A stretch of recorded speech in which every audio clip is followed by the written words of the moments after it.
안녕하세요. 오늘은 일제강점기 일제의 식민지 통치 과정과 한반도 경제 수탈 과정에 대해서 정리해 보도록 하겠습니다. 1876년 강화도 조약으로 조선과 통상을 시작한 일제는 청나라, 러시아, 영국, 미국 등 열강들을 다 제껴버리고 드디어 1905년 대한제국의 외교권을 강제로 빼앗는 을사늑약을 맺게 되는 것입니다. 그리고 1907년 정미 7조약을 통해서 대한제국의 군대를 해산하고 1909년 기유각서를 통해서 경찰권과 사법권을 박탈하면서 조선에 대한 지배를 야금야금 추진하고 있었습니다. 그리고 1910년 드디어 한반도를 강제로 병합하게 됩니다.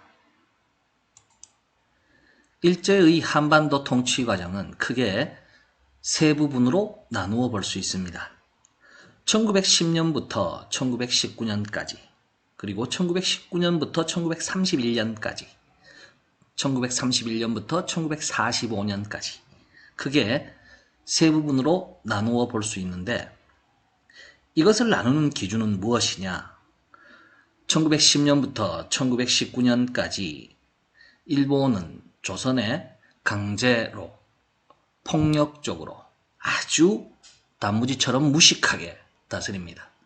그러다 보니 드디어 1919년 삼천리 전국 방방곡곡에서 3.1운동이 일어납니다. 전국에서 들불처럼 퍼지는 만세운동에 깜짝 놀란 일본은 알았어, 이제 부드럽게 다스려줄게 하면서 통치 스타일이 바뀌게 됩니다. 3.1운동이 일어남으로써 일본의 통치 스타일이 부드럽게 바뀌는 문화통치로 시작이 되면서 1931년까지 계속됩니다. 1931년에는 드디어 조선에서 비빔밥만 먹던 이 일제 군인들이 드디어 짜장면을 먹기 위해서 중국을 공격하게 됩니다. 그 첫 시작이 1931년 만두의 젓가락을 확 찔러버리는 만주사변이 일어납니다.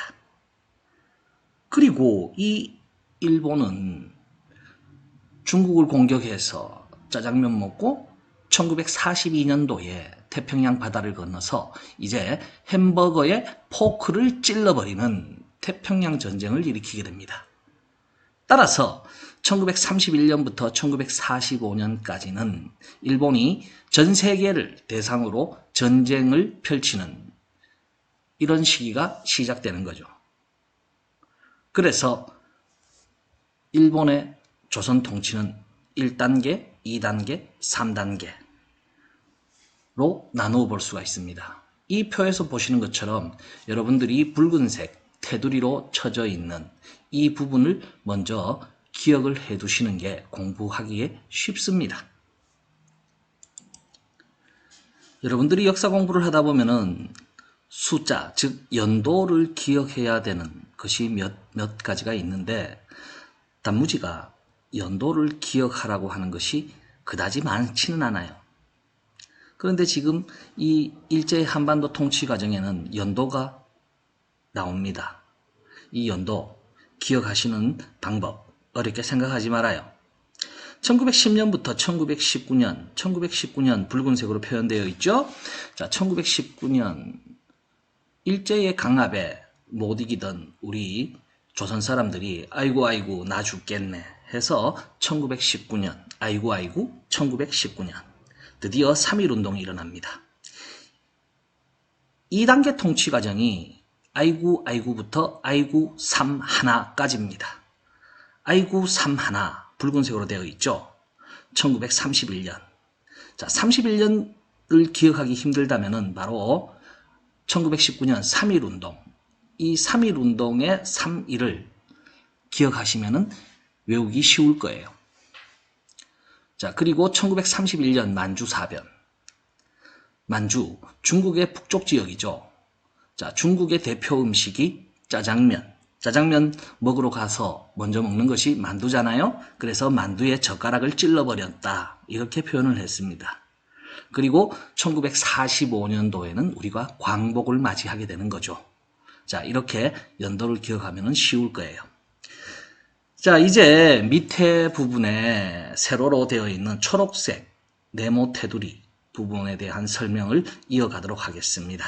먼저 일본의 조선 통치 1단계 무단 통치 시절을 자세히 알아보도록 하겠습니다. 일본이 1910년 8월 29일 조선을 강제 병합하고 조선을 다스리기 위해서 식민지 최고의 관청 조선 총독부를 경복궁 바로 앞에 설치를 합니다. 그리고 이 조선 총독부에는 헌병들, 즉 일본의 군인들이 근무를 했습니다. 이 헌병들은 조선 사람들을 강압적으로 아주 무식하게 다스리기 위해서 잘못한 사람이 있으면은 재판 절차를 거치지 않고 바로 그 자리에서 볼기짝을 때려버리는 태형제도를 실시합니다. 사람의 인권을 아주 무시하는 거죠. 심지어 학교에 수업을 들어오는 선생님들도 옆구리에 칼을 차고 들어옵니다. 학생들이 잘못하면은 손바닥을 맴매하는 대신에 손가락을 댕강 잘라버리겠다는 의미예요. 자, 1단계 무단 통치. 무식하고 단순하게 통치하는 거예요. 즉 조선 사람들에게 우리 일본은 굉장히 문화가 뛰어나고 일본은 경제력이 뛰어나다. 하지만 너희 조선은 아주 미개하다. 그러니 무식하게 다스려도 돼. 이런 뜻이 숨겨져 있는 것입니다. 무단 통치 시절 일제는 조선에서 경제 자원을 빼앗아가기 위해서 동양척식 주식회사를 세우게 됩니다. 동양척식 주식회사는 조선의 경제적인 부분을 빼앗아가기 위한 조선 총독부 다음으로 가장 중요한 기관입니다. 먼저 실시한 것이 토지조사 사업이에요. 토지조사 사업은 뭐냐? 조선에 토지가 얼마나 있는지, 그 주인이 누군지, 그거를 관청에 신고를 하라는 거예요. 그런데 이 신고하는 절차가 굉장히 까다롭고 복잡하게 되어 있습니다. 그리고 실제로 일본에 대한 거부감으로 신고를 하지 않는 사람들도 있었어요. 아주 짧은 기간에 토지를 신고하라. 이렇게 공포를 하고 신고를 하지 못한 토지들은 이제 조선 총독부의 소속으로 바뀌게 되는 거죠. 이것이 바로 토지조사 사업입니다. 이런 거하고 비슷하죠. 도둑이 여러분들 집에 물건을 훔치러 가기 전에 여러분들 집을 먼저 방문해서 여기는 안방이구나, 여기는 건너방이구나, 저기 장롱 속에 금덩어리가 숨어 있구나, 이것을 먼저 미리 조사하는 것과 비슷한 거죠. 두 번째로 동양척식 주식회사에서 실시한 것이 뭐냐 하면은 회사령을 공표합니다. 회사령이 뭐냐? 일본 사람들이 조선 땅에 회사를 세울 때는 신고만 하면은 바로 공장이나 회사를 세울 수가 있어요. 하지만 조선 사람들이 공장이나 회사를 세울 때는 조선 총독부의 허가를 받아야 됩니다. 신고하는 것과 허가 받는 것 아주 큰 차이가 있죠. 회사령을 반포한 이유는 조선 사람들이 경제적인 활동을 하지 못하도록 하는데 첫 번째 이유가 있는 것이고, 두 번째로 일본 사람들의 회사와 공장을 발전시키기 위해 조선 사람들의 회사와 공장을 못 세우게 하는데 그 목적이 있습니다. 1919년 3월 1일 민족대표 33인이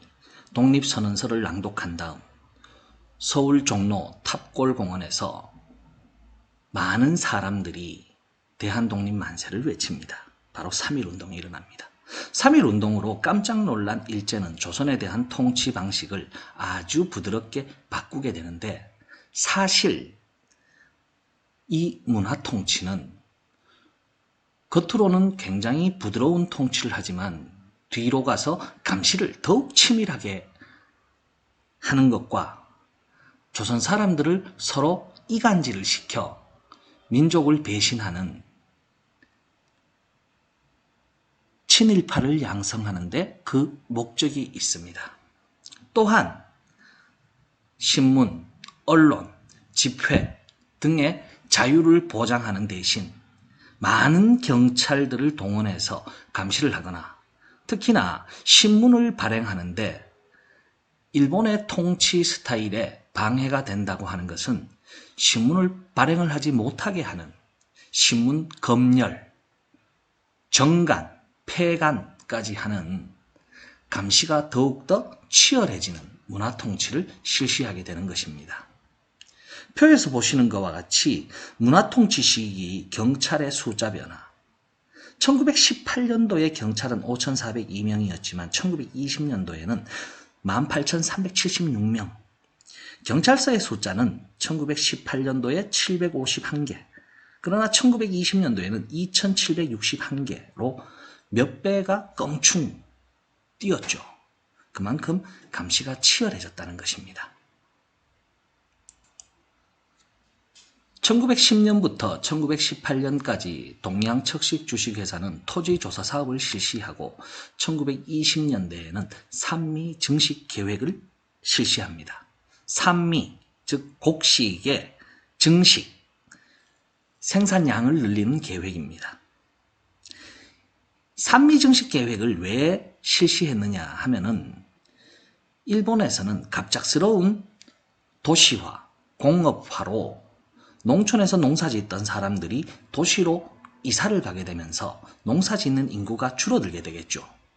당연히 쌀 생산량이 줄어들게 되고 일본 내에서는 곡식이 부족하기 때문에 이제 일본 안에서는 큰 문제로 대두되게 됩니다. 부족한 곡식을 조선에서 빼앗아 가기 위해 조선에 농사짓는 방법, 그리고 씨앗을 연구해서 새로운 종자를 보급한다든가, 농사 짓는데 물이 꼭 필요하잖아요. 그래서 물 대는 시설, 다른 말로 수리시설이라고 합니다. 이런 것들을 지원해 주면서 그 대가로 실제 쌀 생산량은 엄청 늘어납니다. 그러나 늘어난 쌀 생산량보다 더 많은 양이 일본으로 강제로 빼앗기게 되는 거죠. 오른쪽 사진을 보시면은 전라북도 군산항에 쌓여있는 쌀탑입니다. 이렇게 많은 쌀들이 군산항에서 배에 실려 일본으로 실려가게 되는 거죠. 산미증식 계획으로 쌀 생산량은 늘었지만 당시 조선에는 굶어 죽는 사람, 그리고 농사 짓는 사람들이 더욱더 어려움에 빠지게 되고 만주에서 조, 콩, 수수, 잡곡을 수입해서 먹거나 아니면 농사를 포기하고 산으로 들어가서 화전민이 되거나 심지어 고향을 버리고 연해주로 이사를 가는 이러한 농민들이 급속하게 증가를 하게 됩니다. 1931년 드디어 우리 일본이 미쳤어요. 제대로 미쳤어요. 조선에서 비빔밥만 먹던 이 일제가 드디어 짜장면을 먹기 위해서 중국을 공격합니다. 먼저 1931년 만두의 만두의 젓가락을 찔러버리는 만주사변을 일으킵니다. 그리고 1938년 중국 본토를 공격하는 중일전쟁을 일으키게 됩니다. 그리고 1942년 드디어 태평양 바다 한가운데 있는 하와이 섬을 공격하는 태평양 전쟁을 일으키게 되는 거예요. 전쟁을 일으킨 일본, 일본이 직접 전투하겠어요? 아니죠. 자, 전 세계를 상대로 전쟁을 시작한 일본, 조선을 전쟁을 치르는 베이스 캠프로 만들어버립니다. 바로 병참기지화 정책을 실시하게 되는 거죠. 전쟁을 하기 위해서 군인이 있어야겠죠. 그래서 20대의 젊은 오빠, 삼촌, 아저씨, 그리고 10대의 고등학생, 중학생, 오빠들을 잡아갑니다. 강제 징병. 그리고 총알 대포알을 만들기 위해서 공장에 기계를 돌려야 되니까 석탄이 필요하겠죠. 그래서 30대, 40대 아저씨들을 강제로 잡아가서 어딘지도 모르는 캄캄한 지하 동굴에서 석탄을 캡니다. 강제징용. 그리고 전쟁에서 다친 군인들, 데일밴드 붙여주자고 10대의 어린 소녀들을 모읍니다. 이 어린 소녀들은 정말 데일밴드만 붙이는 줄 알고 전쟁터에 따라갔는데 알고 보니 일본 군인들의 성놀이개로 바뀌었어요. 바로 위안부가 됩니다. 그리고 총알 대포알 만들기 위해서 금속이 필요하겠죠. 이 금속을 빼앗아 가기 위해서 여러분들 증조 할아버지 할머니 집에 있는 숟가락, 젓가락, 소뚜껑, 냄비뚜껑, 심지어 할아버지 요강단지까지 싸그리 다 빼앗아가는 병참기지화 정책을 펼치게 됩니다. 이렇게 되니까 조선 사람들이 어디 그냥 내놓겠어? 나 전쟁하러 갈 거예요. 나 석탄 캐러 갈 거예요. 저 위안부로 갈 거예요. 저희 집에 소뚜껑, 숟가락, 젓가락 가져가세요. 이런 사람이 있겠어? 없지. 그러니까 일본 놈들이 어떻게 하느냐? We are the one. 너희 조선과 우리 일본은 이제 하나야. 바로 내선일체. 내선, 내는 일본, 선은 조선. 우리는 하나야. We are the one. 일선동조, 일본과 조선의 조상은 똑같은 사람이야. 따라서 우리는 한민족, 하나의 국가, We are the one. 이렇게 세뇌를 시킵니다. 이제 우리 조선은 조선이 아니라 일본이야. 조선이 있어 없어? 없다는 소리야. 이렇게 하기 위해서 세뇌를 시켜요. 여러분들처럼 어린이들 학교에 가잖아요. 학교에 가서 매일 선사합니다. 우리들은 대일본 제국의 신민입니다. 우리들은 마음을 합하여 천황폐하께 충성을 다합니다. 우리들은 인고 단련하여 훌륭하고 씩씩한 국민이 됩니다. 매일 반복해봐. 너희들 세뇌된다. 자, 바로 황국신민서사를 외우고 심지어 일본의 신사를 향해서 절을 하고 궁성요배, 일본 천황이 사는 황궁을 바라보고 절을 하고 이렇게 해서 일본은 조선 사람들을 하나하나 세뇌시켜 갑니다. 그리고 위아더 원이니까 일본말 써야 돼? 조선말 써야 돼? 자, 그래서 학교에서는 역사 교육 금지, 한글 사용 금지, 심지어 우리의 성과 이름도 일본식으로 바꾸는 겁니다. 이제 여러분들은 단무지, 홍길동이 아니라 바로 도모다치, 나카야마 이렇게 이름이 바뀌는 거예요. 바로 민족의 정신을 없애버리겠다는 민족 말살 통치가 실시되는 것입니다. 자, 이상의 내용들을 모두 정리한 표가 지금 나와 있습니다. 여러분들 머릿속에 다시 한번 정리해 볼게요. 일제의 통치 과정 3단계로 나누어 볼 수 있습니다. 1910년에서 아이고 무단 통치, 아이고에서 아이고 3하나 문화 통치, 아이고 3하나에서 아이고 4호 민족 말살 통치,